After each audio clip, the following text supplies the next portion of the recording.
Welcome to part 8 of our video series. This series is an advanced hormone testing tutorial, and in this particular one we're going to talk about when patients are taking injections, pellets, or patches. I sometimes refer to it as steady state HRT, meaning they're types of situations where you're going to get really a systemic increase of hormone that's not going to change a lot over the course of a day, but it's going to change over the course of days or weeks or even months with some of these scenarios. And we've looked at a lot of really challenging situations when you're taking hormones, and some of the hormone testing methods really don't work all that well. This is a nice, fairly easy one in that most of the tests really work relatively well for any of these situations. So really just take your pick in terms of what you're using. What you typically want to do here is whatever you're using for a baseline test, if you're a saliva tester, if you're a serum tester or a urine tester,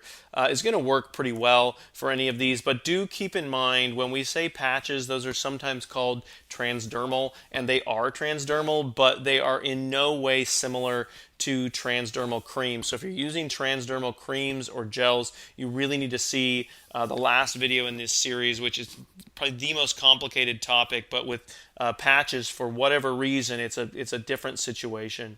So as we look at some of these situations, I want to look at just some data. So here is a chart just showing the serum response to a testosterone injection, and what you can see is that a couple days out, you're kind of up at a pretty high level, and then it's just going to gently come down over the course of time, and then at some point you're going to get your next injection, and those levels are going to go right back up. So this is not intended to be for or against injections. The point here is, how do we monitor those? And really, with an injection, you should get an increase that parallels this picture no matter what test that you're using, and they should all be reasonably effective. Really, the only question here is, when are you supposed to test? So if you're having injections, let's say every 2 weeks, which I think is kind of what this picture implies, then do you want to test right before your next injection to see what your lowest levels are?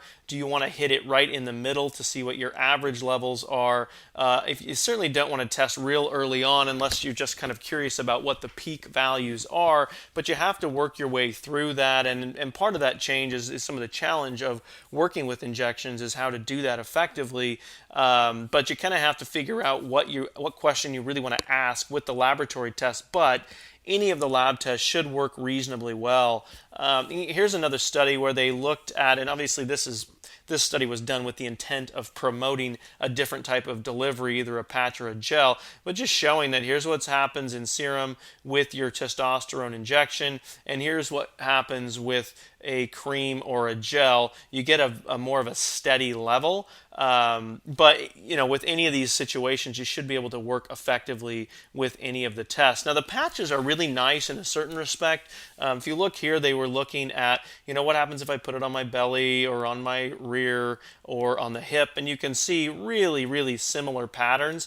But the other thing to point out here is 24 hours after your dose, and more towards the end where the patch is taken off, that's a really nice steady level. So in terms of monitoring that becomes relatively easy. And what you'll find with the patches, and this is different than when we start talking about creams, is as you look at this level, let's look right in the middle, there's a dose of 0.05, and if I double my dose to 0.1, I've just about doubled the value. So there's a linear, intuitive response to an increased dose, and that makes testing of value, and you can adjust the dose based on that. Obviously, you're going to overlay the patient's symptoms as well, but it really works relatively well in terms of testing. Now, here's a patient who we tested in urine, and this patient hates patches, and that's why we tested. She wasn't on a patch. She said, I hate them. We got her to agree, and I said, look, what happens when you take a patch? She says, well, I gain weight,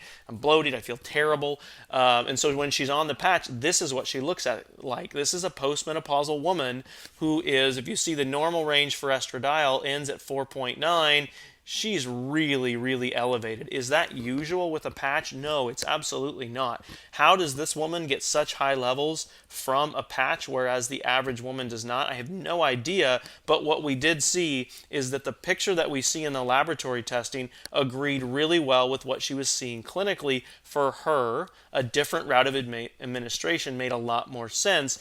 Now, if it did make sense for her to be on a patch, what we would want to look at in a case like this is we'd want to look at the estrogen metabolites and see, how that is looking. Am I making too much of the 4-hydroxy estrogens? Am I clearing that estrogen well out the 2-hydroxy pathway? What does the methylation picture look like? So that's where I really like the urine test for this, is I get to confirm the status. I mean, look at all these levels are high. Is there any question that she has high circulating levels of estrogen? I would say not. And then we can look at these this picture of metabolism. So I think that's a really nice way to test. Now here's a woman who's on a pellet. She's got a testosterone and an estrogen pellet. Her testosterone's pushing up at the upper end of the reference range. I can look at these metabolites to somewhat confirm what's going on there. And then with the estrogens, you can see she's got a decent amount of estradiol. She's pushing a lot of that towards estriol. It's possible this woman that was a bi-estrogen pellet, but I believe not, just an estradiol pellet with testosterone. Yes, that's correct. It's just an estradiol pellet. But what you can see with her that's interesting is, remember this, estriol is 16-hydroxy-E2. That could be another way to name it. If you look at 16-hydroxy-E1, it's high. So this particular woman gets a decent amount of estrogen, a pretty good amount of estrogen from her pellet.